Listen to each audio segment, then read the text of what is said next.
what are the drawbacks and disadvantages of division, social and political division in the society, disunity.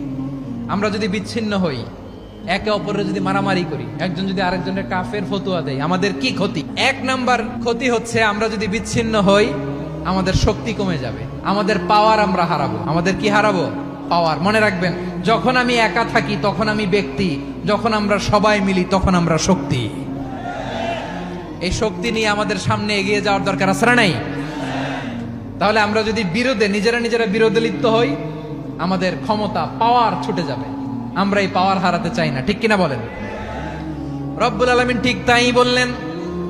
রব্বুল আলামিন বললেন, খবরদার, ওয়াতিউল্লাহ ওয়া রাসূলাহু ওয়া লা তানাযাউ ফাতাফশালু ওয়া তাযহাবা রিহুকুম ওয়াসবিরু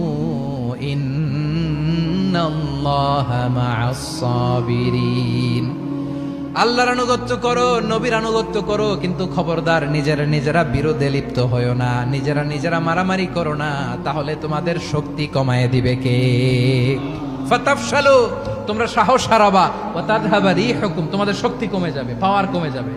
তাহলে আমরা যদি নিজেরা মারামারি করি, আমরা নিজেরা যদি বিচ্ছিন্নতায় লিপ্ত হই, আমরা যদি মতানৈক্য করি, তাহলে আমাদের শক্তি কমে যাবে, ঠিক কিনা?